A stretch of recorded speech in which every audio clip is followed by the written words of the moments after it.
group of bipartisan senators who negotiated a border security deal that failed to get enough Republican support to move forward. Senator Murphy, thank you for being here. I want to start with the trip to the border by Trump and Biden.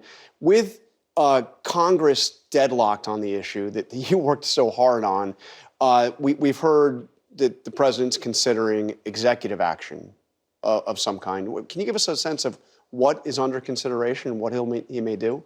Well, first, I was very glad to see the president go to the border. I think Democrats need to go on the offense on this question of controlling the border. The fact of the matter is we did achieve a bipartisan compromise that would give the president new powers to get the border under control, and Donald Trump killed it.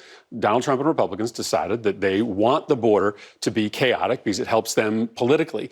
And polls show that if Democrats just tell that story, if the president tells that story, Republicans' political advantage on the border is erased. Now, the reality is President Biden needs that legislation because it is just not true that he has the existing authority to issue executive actions that can get the border under control. So we're not going to see it. I mean, because he did, as we understand it, when the National Governors Association was in town, he told the governors he was considering executive action. So there's nothing he's going to do except talk about the bill that the Republicans blocked? Listen, I can't tell you whether President Biden is going to move forward on executive action. What I can tell you is that the bipartisan bill had $20 billion of new resources. He can't conjure $20 billion with an executive order. That bill gave him the power to shut down the border in between the ports of entry. I don't think he can do that by executive action. So Republicans... What about tightening the asylum laws, making it tougher to... Those are statutes, right? The president can't modify those statutes with executive order. And Republicans know this. So Republicans blocked the bill because they knew only the legislation would be effective in controlling the border. They want the border to be out of control because it helps him politically. And they know the president has limits to what he can do through executive order. But let me ask you, we're obviously 3 years in. I know you spent several months negotiating this. But why did it take so long for the president to address this crisis at the border in terms of the flow of migrants? Well, I don't know that that's fair. In the first week that the president was in office, he sent to Congress a comprehensive immigration and border reform bill. But wait a minute, that bill was to provide a path to citizenship for the 11 million undocumented citizens, residents here in the country. It was not a border security bill. It was an immigration bill. No, it was also an asylum reform bill, right? And reforming the asylum system. It didn't tighten the asylum rules the way yours did it? It changes the calculus for people coming into the country.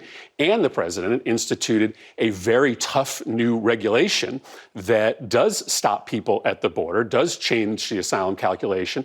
It, as expected, was blocked by the courts because he needs legislative action. And Republicans have made it very clear that they have no interest in coming to the table on immigration and border reform. And frankly, had we had this conversation a year ago, the calculation would have been no different. Republicans have made it absolutely crystal clear. They want the border to be a mess. Donald Trump has told them so.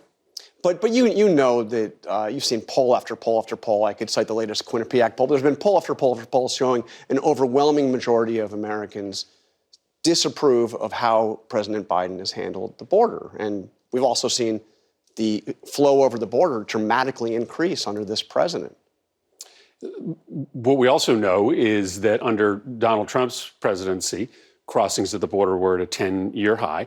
And this is exactly why I think the president and Democrats should go on the offense, because the vast majority of the country believes that we should have robust legal immigration, but they want tighter control of the border. And right now, there's only one party that can deliver that. Only the Democrats support pathways to citizenship, support expanding legal pathways into the country, and a tough border law. Republicans use the issue of immigration to try to divide us from each other, and now are on the record opposing the toughest border reform bill, the toughest border security bill in decades.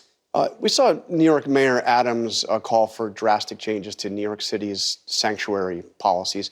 As the whole sanctuary city movement, did it go too far? Are we seeing a rollback of that? Should there be a rollback of that? Well, you know, we treat immigrants compassionately in Connecticut as well. And listen, I think that speaks to the best of this country. Ultimately, this solution has to be on the border and in the countries that people are fleeing. I don't think it's in the best interest of this country to push immigrants into the shadows once they are here. So to me, the focus has to be on the border. Okay, I want to turn to what we saw in Michigan, where over 100,000 Democrats went to the polls and voted non-committed. Obviously, a protest vote to the president's handling of the situation in Gaza. How concerned, as a political matter, should Democrats be? I don't think we should be concerned about this as a political matter, because this is such a critical issue relative to America's national security and the security of the Middle East. I would hope that the president doesn't make decisions about what to do in Gaza or the Middle East based upon how the votes line up. Listen, I think it is time for the president to use all the leverage that he has to get a long-term ceasefire. I think if that ceasefire doesn't come, it's in Israel's interest for them to pause military activity to solve the humanitarian crisis. But to the extent the president is using additional leverage on Israel, he should do that for national security reasons, not for political reasons. These issues are too important to be dictated by the polls. Is he not doing enough to pressure Israel on this? No, I think you see him stepping up and using more and more pressure. But I think this is a critical moment where social order is unraveling inside Gaza.